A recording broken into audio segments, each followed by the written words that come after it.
my name is Megan Dawkins, and this is my presentation on electronic prescribing for Health Informatics 410, taught by Professor Amy Campbell at the University of South Alabama. As those in my class know, electronic prescribing is the ability of a clinician to generate a prescription, new or refill, through their electronic health record software and transmit to the patient's pharmacy of choice to be filled. The main goal of electronic prescribing is for these prescriptions to be error-free, understandable, and accurate. They're not always going to be error-free and accurate. People make mistakes, people make typos, and I've seen crazy things come from e-scripts. But they're always going to be understandable 100% of the time. You're not going to have to stare at a prescription and try to decipher the hieroglyphics of a prescriber's handwriting to figure out what he has given the patient. Another goal is to increase the safety through the use of clinical decision support systems built into electronic health records. When a prescriber inputs a new medication to be sent electronically for you, the electronic decision support system will automatically alert the prescriber. If you have a drug-drug interaction, a drug allergy interaction, maybe you're, a female and you're in that fertile range and the medication that he has just prescribed is, likely to cause birth defects. And, the system wants to alert the prescriber of these things. The biggest reward of electronic prescribing so far has been the ease of prescription refill renewal. When you run out of refills or your refills on your medication have expired, your pharmacy can send your physician a request for new refills electronically, and when the prescriber gets that, he can either say yes, you can have these refills, you can have 6 refills, you can have 12 refills for a whole year. It just depends on the medication. Or no, the prescriber can decline the request, and they can choose from a list of things. Why you can't have this medication. Maybe you need lab work. Maybe you you need your annual physical exam. There's lots of reasons why they would decline a prescription. Another goal is to reduce calls between clinician and pharmacist. There hasn't really been a reduction in calls so far, but once more and more prescribers get used to it and start using their systems more and more and get comfortable with it, we'll have less problems all around and obviously less phone calls. Another goal is to increase medication compliance. When your prescriber sends a prescription electronically, they can find out whether or not you have picked up the medication. How long it took you to pick it up. They can hold you accountable for taking your medication. SureScripts was created in 2001 and enabled electronic prescription routing between prescribers and pharmacies. By 2007, the boards of pharmacy in all 50 states authorized electronic prescribing as a legal means of prescription transmission, just like a fax. Still, in 2007, only 6% of prescriptions were electronically generated, and that would soon change. The push to electronically prescribe was the Medicare Improvements for Patients and Providers Act of 2008.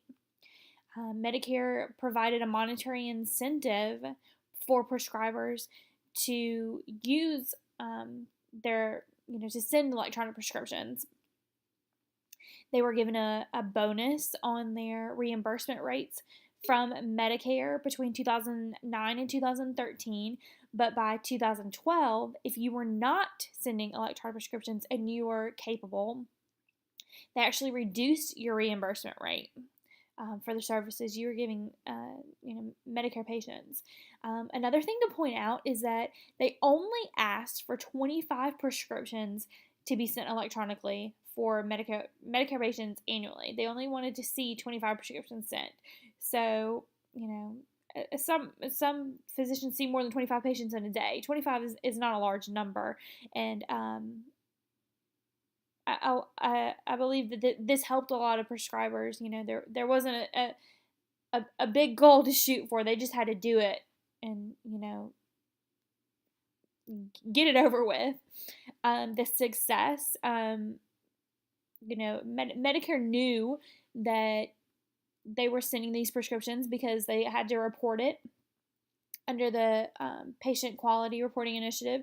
So when your physician would bill Medicare, they just use a special code alerting Medicare that they had, sent a electronic prescription for you. Also, when the prescription is sent to the pharmacy and filled under Medicare Part D, they're alerted again. So, each prescription that had to have, a coding on your bill and also be filled under Medicare Part D. There are 3 different ways to input electronic prescriptions. The first is longhand prescribing. It's pretty much exactly the same as a written prescription. The prescriber chooses the medication, the dosage, and the administration time, the frequency, all the things that are going to go on a regular written prescription, except for you can read it. Another way is from a quick list. So the prescriber chooses a medication and automatically, everything else is inputted. So let's see, like when you go to a dermatologist and maybe you have a rash, so they pick the cream and or ointment, and automatically all the parameters are in there. Apply to affected area twice a day for 2 weeks, and these kind of medications get the same instructions no matter where, no matter what they're used for. Also, they can use a protocol list, so automatically a list is uploaded for an associated diagnosis or procedure. When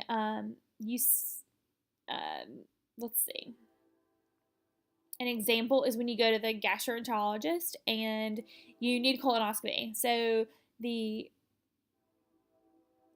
doctor would order a colonoscopy, and the computer automatically says, okay, well, they need, a bowel prep, and, maybe they give you something for nausea. Automatically comes in. This is the same stuff that he gives every time he orders a colonoscopy for his patients. So all he has to do is, click send. The future of electronic prescribing, what's coming in the near future is the ability to transmit prescriptions for controlled substances. Right now, they're trying to make sure that it's secure. Normally, when you're as of right now, when your prescriber writes a prescription for a controlled substance, they have to sign that prescription in pen for the pharmacy to legally be able to fill it. They cannot put their stamp on it.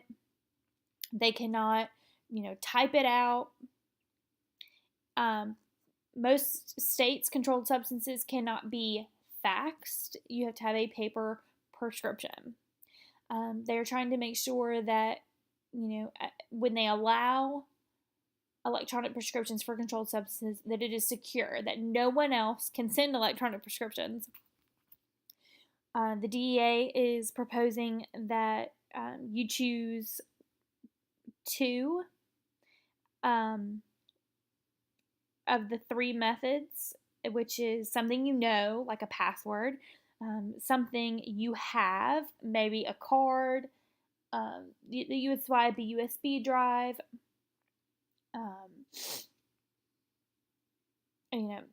they're saying maybe you can verify it with your PDA, and also something you are. So, like using your finger for your to verify the biometric scanner. So you'd have to choose two of those three things to send the prescription, and only a prescriber can have access to these three things. So if they use a card and a password, his nurses can't know what the password is. His nurses can't have access to his card. Only the prescriber can send this information. Obviously, they're not going to, chop a finger off to use it for the biometric scanner, but they're just trying to make sure it's secure and that only the prescriber can send controlled substances. There are a few states that are looking at doing this actually in the very near future and requiring all physicians who prescribe controlled substances to send them electronically in hopes that it will reduce prescription drug abuse.